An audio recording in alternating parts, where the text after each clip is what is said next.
یہ میں کہہ سکتا ہوں کہ تقریباً نصف صدی تو لازماً اس پر بیت چکی ہے، اور ڈاکٹر صاحب اس بیڈ پر جب سے ہم یہاں قرآن اکیڈمی آئے اس کے بعد سے یہی بیڈ ہے کہ جو پھر ان کے زیر استعمال رہا.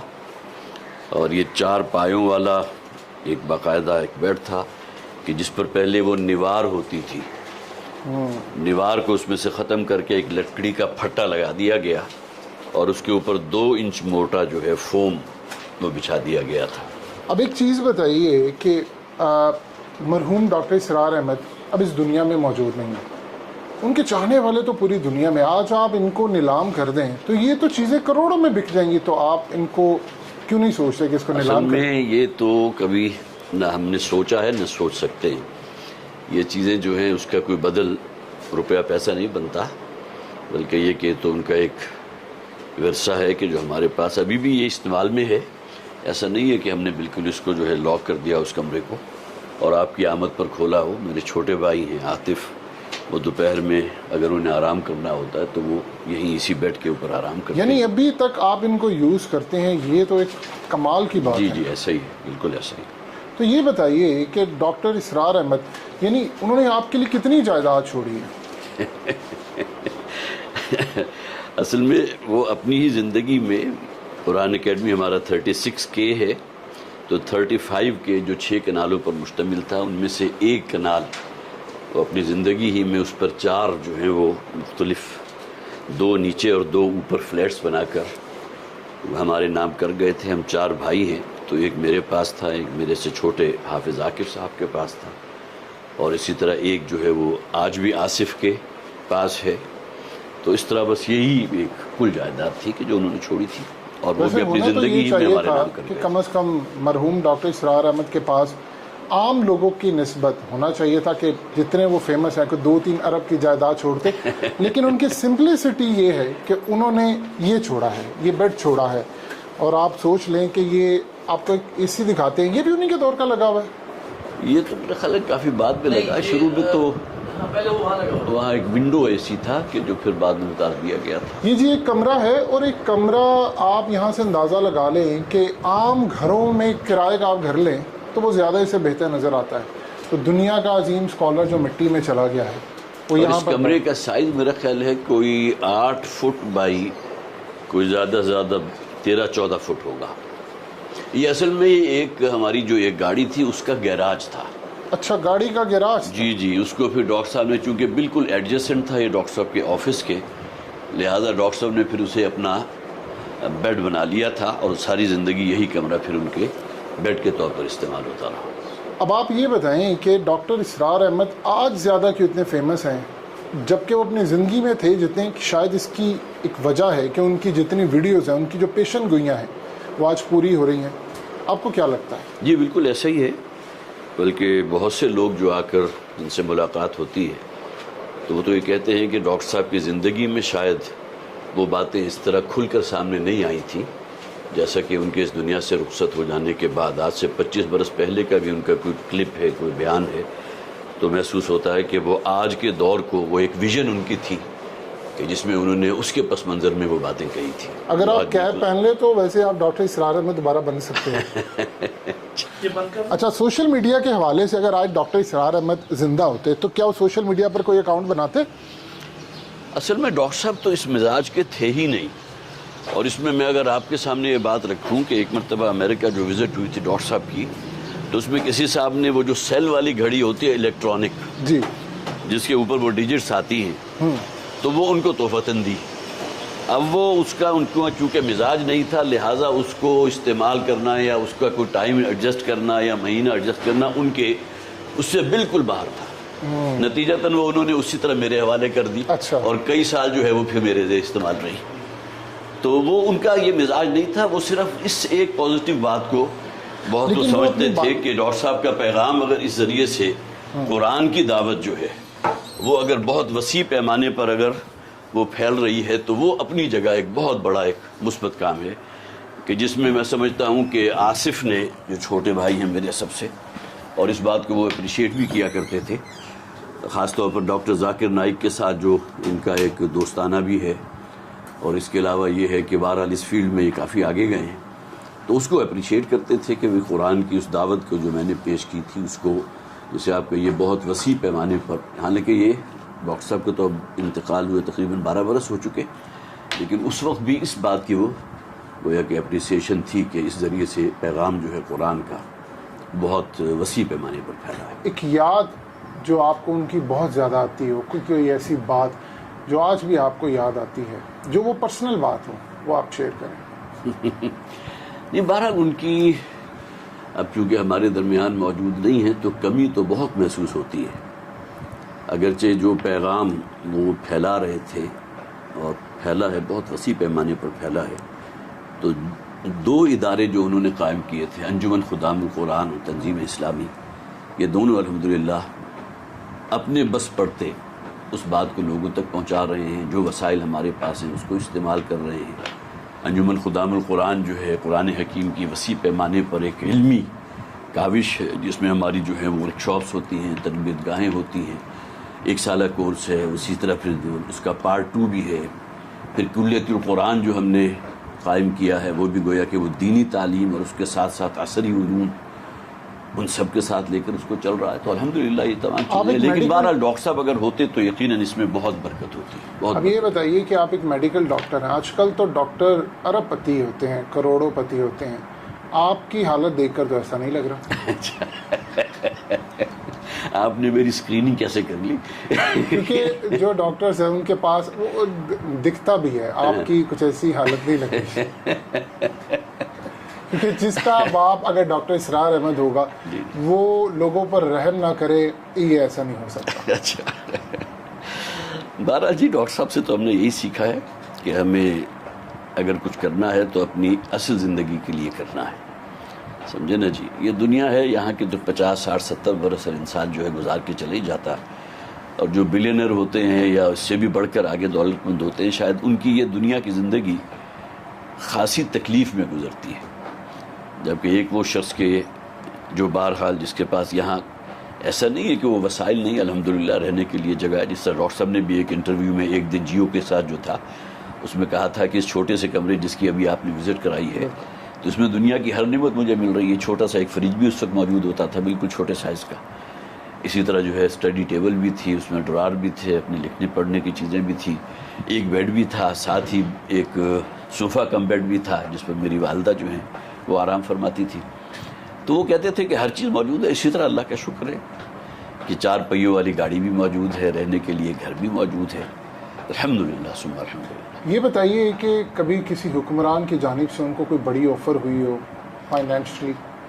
وفاقی وزارت جو ہے مذہبی امور کی، وہ تو جنرل ضیاء الحق صاحب نے میرا خیال ہے کہ ان کو یہ پیش بہت کی بڑا تھی۔ انکشاف کر رہے ہیں آپ۔ یہ میرا خیال ہے ایسا ہی ہے کہ بھئی آصف مرکزی وزارت پیش کی تھی مذہبی امور کی، ضیاء الحق صاحب کے دور کی بات ہے، لیکن یہ کہ بعد انہوں نے کہہ دیا تھا کہ جی جو بھی معاملات ہیں، جو حالات ہیں، اس میں انہوں نے معذرت کی تھی۔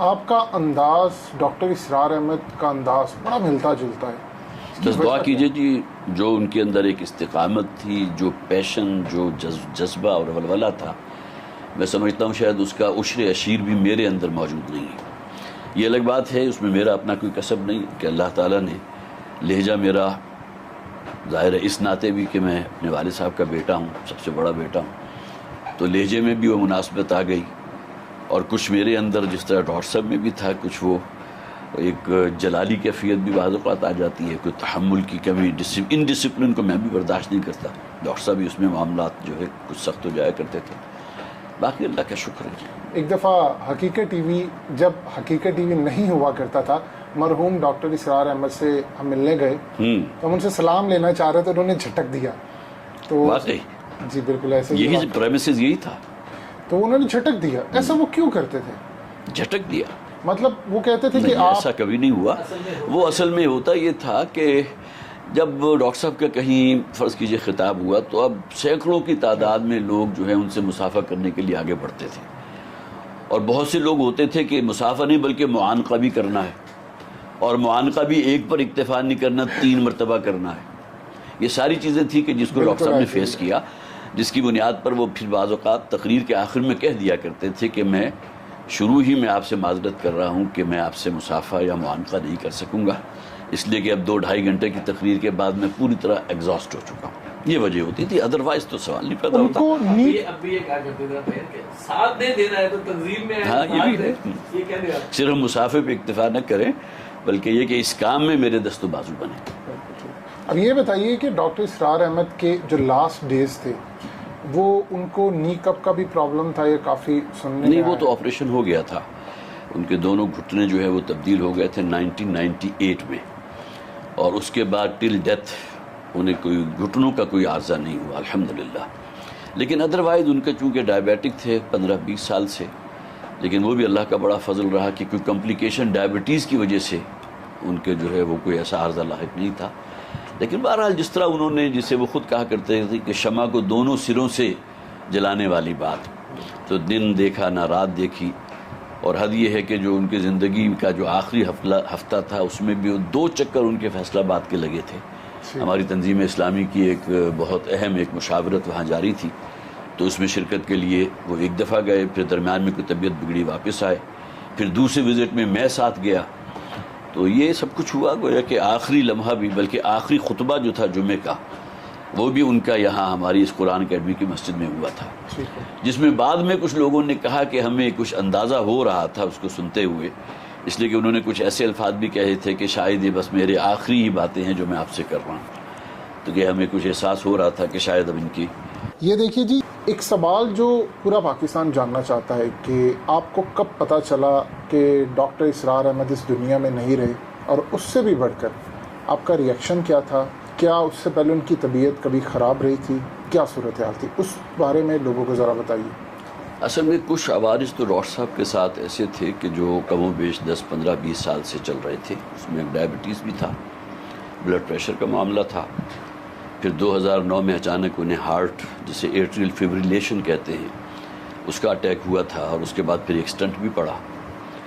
لیکن یہ کہ بہرحال جو ان کی قوتیں اور توانائیاں لگ رہی تھیں دین کے لیے، اس میں کہیں کوئی رتی برابر بھی فرق نہیں پڑا. باقی یہ کہ جو آخری ایام تھے ان کی زندگی کے، اس میں میں صرف اتنا ہی عرض کروں گا کہ اپنے انتقال سے 4 دن پہلے کا جمعہ جو تھا ہماری یہاں قرآن اکیڈمی میں، وہ انہوں نے خود پڑھایا تھا. اور جمعے میں بعد میں کچھ لوگوں نے مجھے بتایا کہ ہم نے کچھ محسوس کیا تھا ان کی باتوں سے کہ شاید یہ اب ان کی آخری جمعہ ہے، یا یہ کہ آخری اوقات کی ہی کوئی باتیں لگ رہی ہیں، کوئی رخصتی کی سی باتیں اس میں انہوں نے کی تھی. بہرحال اس کے بعد پھر کچھ الفاظ آپ کو یاد ہیں کیسی گفتگو تھی؟ نہیں، مجھے اس وقت یاد نہیں ہے، لیکن میرا خیال ہے کہ وہ جمعہ جو ہے وہ شاید ہمارے پاس اگر محفوظ ہو. لیکن لوگوں کے اپنے بھی جذبات ہوتے ہیں نا. اب یہ باتیں لوگوں نے مجھے ان کے انتقال کے بعد بتائیں، تو اس کے معنی یہ ہیں کہ بہرحال کچھ باتیں ممکن ہے ایسی ہوں جس میں انہوں نے کچھ سمیل کیا ہو. کیا آپ اس بات پر یقین رکھتے ہیں کہ انسان کے مرنے سے پہلے وہ کچھ ایسے کام یا الفاظ ادا کرتا ہے جس سے کوئی اشارہ ملے کہ وہ دنیا سے رخصت ہونے جا رہا ہے؟ جی، ایسے واقعات ہیں میرا خیال ہے ہماری تاریخ میں.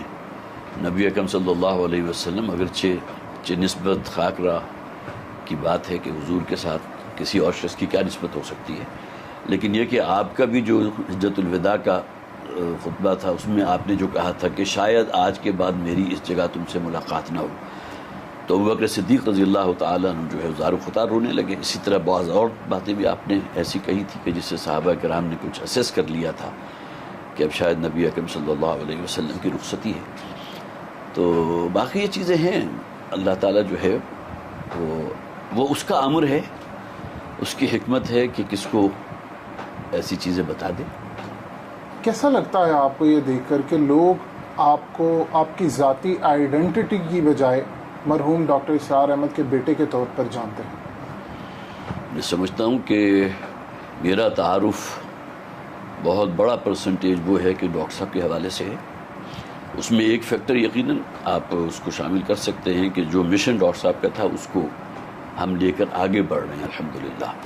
ایسا نہیں ہوا کہ وہ کام کے جو ان کی زندگی میں شروع ہوا تھا اس کو فل سٹاپ لگ گیا ہو، بلکہ وہ سلسلہ درس جو قرآن آڈیٹوریم میں ہمارا چل رہا تھا، تل بلاک میں جو بہت خوبصورت آڈیٹوریم ہے، اس میں تقریباً 600 افراد درس سن سکتے ہیں. ڈاکٹر صاحب کی زندگی میں وہ تو اس میں باغ و بہار کی ایک کیفیت تھی.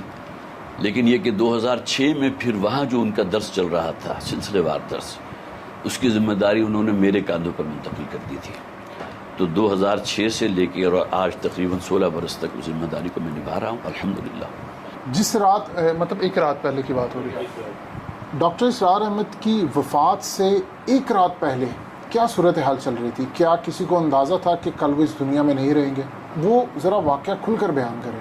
یہ ڈاکٹر صاحب کے جیسا کہ میں نے عرض بھی کیا تھا، کچھ امراض تو ایسے تھے جو چل رہے تھے، لیکن آخری 3 دن انہیں پھر شدید بخار بھی ہوا، اور پھر یہ ہے کہ ایک اسہال کسی کیفیت، پیٹ بہت خراب ہوا، اس کی وجہ سے ضعف اور کمزوری ہوئی، اور اسی طرح ان کے کچھ تکالیف، خاص طور پر کچھ کمر کی تکلیف بھی بڑھ گئی تھی. تو ڈاکٹر عامر عزیز جو میرے کلاس فیلو ہیں، تو ان سے میں نے ذکر کیا تو وہ پھر آئے بھی ڈاکٹر صاحب سے ملنے کے لیے. اب ملاقات کے بعد انہوں نے پھر اگرچہ ان کے انتقال کے بعد مجھے کہا، یہ نہیں کہ اسی دن کہہ دیا ہو، لیکن بعد میں کہا تھا کہ اس دن جو میں ڈاکٹر صاحب سے ملا تھا تو میں بھی یہ سمجھ رہا تھا کہ یہ شاید ڈاکٹر صاحب کے بس 1-2 دن ہی باقی ہیں. اب کس بنیاد پر انہوں نے کہا، میں چونکہ اس موقع پر موجود نہیں تھا، لہٰذا کوئی باتیں شاید ڈاکٹر صاحب نے ایسی کی ہوں کہ جس سے ڈاکٹر عامر عزیز نے یہ اندازہ لگایا ہو کہ شاید یہ اب وہ آخری ایام جو ہیں، جسے کاؤنٹ ڈاؤن کہتے ہیں، وہ شاید شروع ہو چکا ہے. لیکن یہ بہرحال آخری 3 دن جو ہے ان کے کچھ بیماری میں گزرے تھے، اور اس میں کچھ کیفیت بھی ان کی بے چینی کی رہی تھی. اور باقی یہ کہ جس رات ان کا انتقال ہوا ہے، تو میں نے اگرچہ درمیان میں 1-8 دفعہ ان سے کہا بھی تھا کہ اگر آپ محسوس کریں تو ہم آپ کو ہاسپٹل لے چلتے ہیں. تو ڈاکٹر صاحب نے اس سے انکار کیا تھا، نہیں میں ہاسپٹل نہیں جانا چاہتا، اس لیے کہ بہرحال ہاسپٹل میں جو کچھ ہوتا ہے پھر گویا کہ آپ اپنے لواحقین کے جو ہے ان کو بالکل بائی پاس کر کے جو وہاں کا عملہ ہے اس کے ہاتھ میں ہوتے ہیں، خواہ نرسز ہوں، خواہ وارڈ بوائز ہوں، خواہ ڈاکٹرز ہوں. تو اسے انہوں نے خاص طور پر اسے منع کیا تھا کہ نہیں وہاں نہیں لے کر جانا.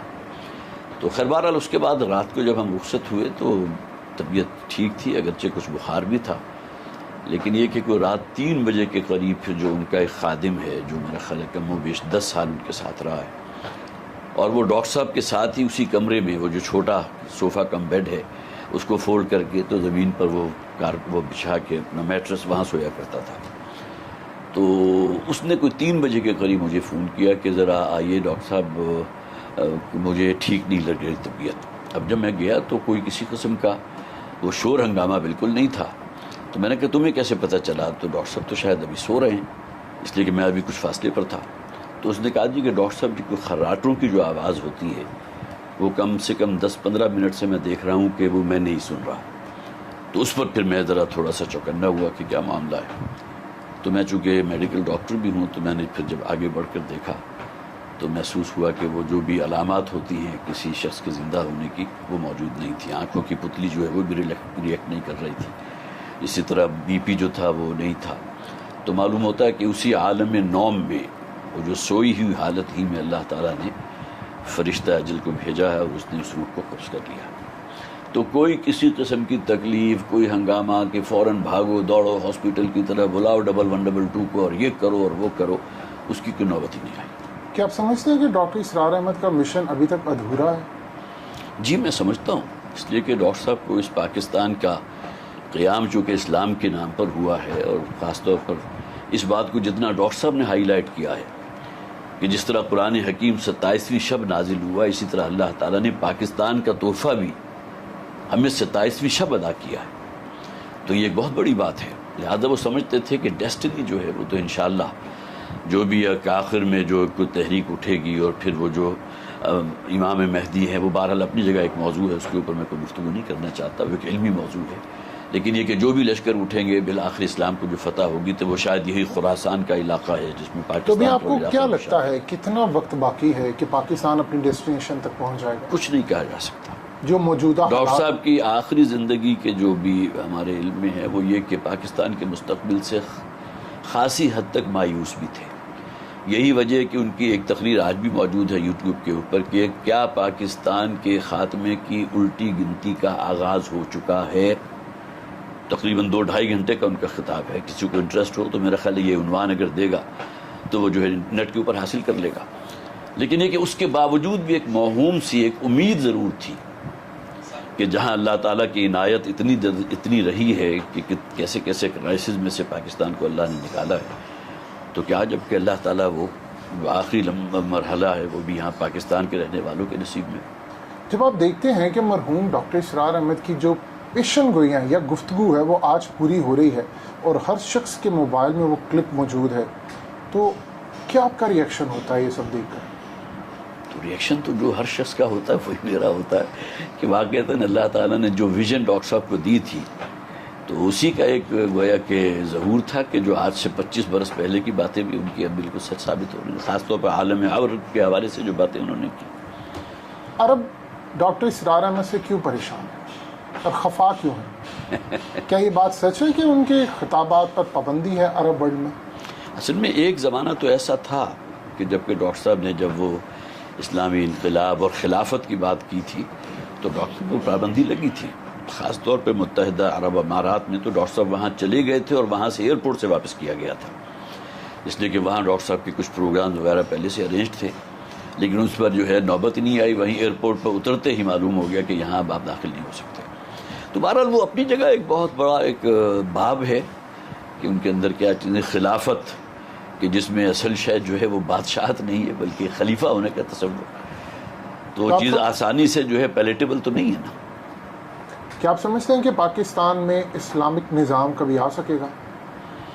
جی امید تو رکھنی چاہیے، لا تقنطوا من رحمت اللہ، اللہ کی جو بھی ایک جسے آپ یہ ڈیوائن جو اس کا ایک ہے پلاننگ ہے، اس میں کیا عجب کہ اللہ تعالیٰ اسی خطے کو اس کام کے لیے منتخب کر۔ اگر آج ڈاکٹر اسرار احمد زندہ ہوتے تو موجودہ حالات کو دیکھ کر آپ کے خیال میں کیا کہتے ہیں؟ ڈاکٹر صاحب تو پہلے بھی حالات کا بہت شکوہ اور رونا کرتے رہے ہیں، خاص طور پر یہ سود کے حوالے سے، جس طرح نواز شریف کو ایک اتنی اکثریت حاصل ہوئی تھی اور 2 مرتبہ ڈاکٹر صاحب کے پاس آ کر اس نے وعدہ کیا تھا، تو اس کے بہت ہی برے اثرات تھے جو ڈاکٹر صاحب پر رہے ہیں کہ ایک شے جو کمٹ کر کے گئے، نہ صرف وہ بلکہ ان کے والد صاحب شریف صاحب، ان کی طرف سے بھی جو گویا کہ اس بات کو کہا گیا تھا کہ جی بالکل ہونا چاہیے، اور اس کے لیے انہوں نے ٹائم فریم بھی دے دیا تھا۔ ان کا کہنا تو غالباً یہ تھا کہ یہ پوری کی پورا جو ہے سودی نظام کو لپیٹو اور 6 مہینے یا 1 سال کے اندر اندر اس کو اسلامی بینکاری کے اندر جو ہے اس کو تبدیل کرو، لیکن وہ ساری چیزیں جب حکومت خود ہی جو ہے اس کے خلاف اپیل میں چلی گئی، اس فیصلے کے خلاف، تو باقی کیا رہ جاتا۔ یہ ڈاکٹر صاحب کی انتقال کے بعد جو ان کی مختلف تحریریں ہیں، جو کلپس تھے، ان سے کچھ چیزیں منتخب کر کے باقاعدہ پھر ہم نے شائع بھی کی تھی مکتبہ خدام القرآن کے تحت۔ تو یہ ایک ملفوظات کے نام سے ہے، خطبات کے نام سے، یہ میں آپ کی نظر کر رہا ہوں، اس کا مطالعہ کیجیے گا۔ جس طرح آپ نے کہا کہ آپ کے USB میں، آپ کے موبائل میں ڈاکٹر صاحب کی آج بھی دورہ ترجمہ قرآن کے جو ہیں کلپس موجود ہیں اور آپ اکثر اسے سنتے ہی رہتے ہیں، تو اسی طرح یہ کتابیں جو ہیں اس کا بھی آپ مطالعہ کیجیے گا۔ جی ضرور، تھینک یو سو مچ، بہت شکریہ۔ یہ ہے ستارہ امتیاز جو جنرل ضیاء الحق نے ڈاکٹر اسرار احمد کو دینے کے لیے ان کو انوائٹ کیا ایوان صدر۔ اب اس شخص کی عظمت کا اندازہ کیجئے، وہ ان چیزوں سے بڑے اوپر تھے۔ انہوں نے اس کو ریسیو کرنے سے انکار کر دیا، لینے سے انکار کر دیا، وہ گئے ہی نہیں، اور اس کے بعد پھر ستارہ امتیاز ان کے گھر پر بائی پوسٹ پہنچا۔ ان کے بیٹے نے بتایا کہ یہ ستارہ امتیاز آیا ہے آپ کے لیے، انہوں نے اس کو دیکھا اور وہ رکھ دیا، اور آج تقریباً 40 سال سے زائد کا عرصہ ہو گیا یہ وہیں پر پڑا ہے۔ ہم آپ کو دکھاتے ہیں، ذرا اس کی بیک گراؤنڈ میں دیکھیے، ڈاکٹر اسرار احمد کا نام لکھا ہوا ہے۔ آپ حیران ہوں گے اس بات کو جان کر، اس ستارہ امتیاز کے لیے کتنی اپروچ کی جاتی ہے، کتنی سفارشات کی جاتی ہیں۔ آپ ذرا ہم اس کو زوم کر کے آپ کو دکھاتے ہیں، آپ یہ دیکھیں کہ ڈاکٹر اسرار احمد کا نام لکھا ہوا ہے اور 1981، یعنی یہ جنرل ضیاء الحق نے ان کو دیا۔ اور پھر وہ آپ کو ڈاکٹر اسرار احمد کے الفاظ بھی یاد ہے ضیاء الحق کے بارے میں، اس کو ہم ریپیٹ نہیں کرنا چاہتے، لیکن آپ اس شخص کی عظمت دیکھیے کہ وہ ان چیزوں سے ابو تھے۔ جب آپ دین کا کام کر رہے ہوتے ہیں تو آپ کو یہ میڈلز، یہ چیزیں کچھ نہیں دیتے۔ آج جہاں پر وہ موجود ہے وہ اس سے بڑے میڈلز لے چکے ہیں۔ یہ وہ ڈاکومنٹ ہے جو اس وقت دنیا میں شاید کسی کے پاس موجود نہیں ہے کہ مرحوم ڈاکٹر اسرار احمد کی جو MBBS کی ڈگری تھی وہ آپ کی اسکرین پر چل رہی ہے۔ یعنی آپ سوچ لیں کہ وہ کتنے قابل تھے۔ جب دین کی خدمت کا کام ہوتا ہے تو وہی شخص کر سکتا ہے جو ان تمام چیزوں سے آزاد ہو۔ ان کو پیسوں کی ضرورت نہیں تھی، اگر وہ ڈاکٹر بنتے تو کافی کچھ کما سکتے تھے، لیکن انہوں نے اپنی میڈیسن یا اپنی میڈیکل کی جتنی زندگی تھی وہ وقف کر دی اسلام کے لیے۔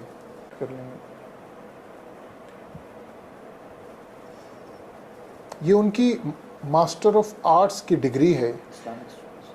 کون سی؟ اسلامک اسٹڈیز میں. یہ مرحوم ڈاکٹر اسرار احمد کی اسلامک اسٹڈیز میں ماسٹر آف آرٹس کی ڈگری ہے. سو آپ دیکھ سکتے ہیں کہ ڈاکومنٹس کتنے پرانے ہیں اور انہوں نے سنبھال کر رکھے ہوئے ہیں.